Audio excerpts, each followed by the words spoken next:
Hey, thanks for watching today's Drawing for Adults class brought to you by the Ann Arbor District Library and the Ann Arbor Art Center. So today we are going to be exploring how to exaggerate color in place of neutrals. So I'm going to be using soft pastels. If you have oil pastels, that would be great. You could also do this really loosely with something like colored pencils. So here what I have is just a photo reference I took in my backyard a couple seasons ago, and you can see how what I've been doing is basically just playing with the color. So I've increased the saturation as well as the hue so that I've got lots of blues and pinks, and then I've just kind of erased it digitally to show both sides of those things, and that is going to just be helpful for me to lay out some of these base layers.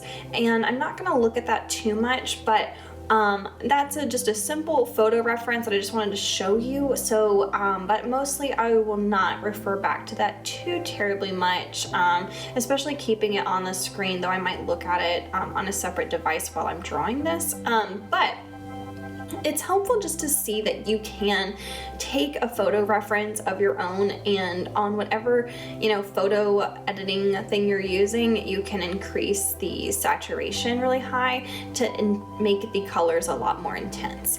So, but a general rule for what I want you to explore today is trying to avoid using your blacks, your grays, and your browns.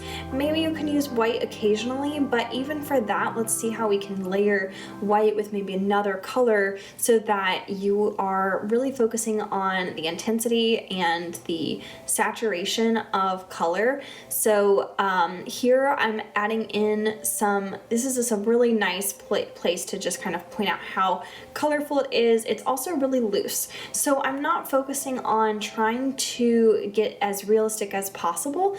I am really just exploring color. And so as I'm going, I'm pressing down hard in some areas and lighter in others.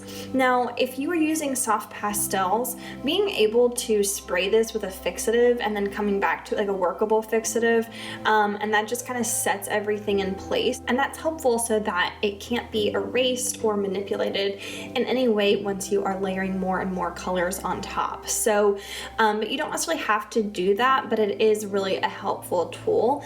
And otherwise, just keep practicing to see how many layers you can get. Now, using a soft pastel paper is also really helpful because it will allow for the pastel to really hold, like grip onto this kind of more textured paper versus a regular smooth drawing paper or something like printer paper that just doesn't have enough tooth, it's called, to be able to really hold on to the soft pastels.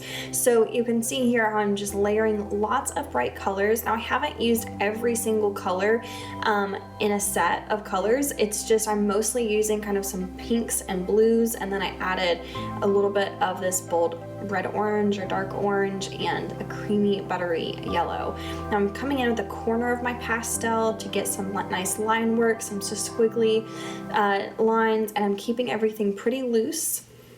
And for some reason my time lapse skipped over that a little bit there, but you can see I've used some darker purpley, darker blues, like an ultramarine blue, to kind of shade over some of these areas. And also I paired it with some darker yellow where I pressed down hard. And again, I'm being really expressive with my mark making. I'm not being super detailed. I'm smudging out that background to really draw attention to the detail and color in the foreground, which is where most of my saturation should be. So I hope you enjoyed today's video.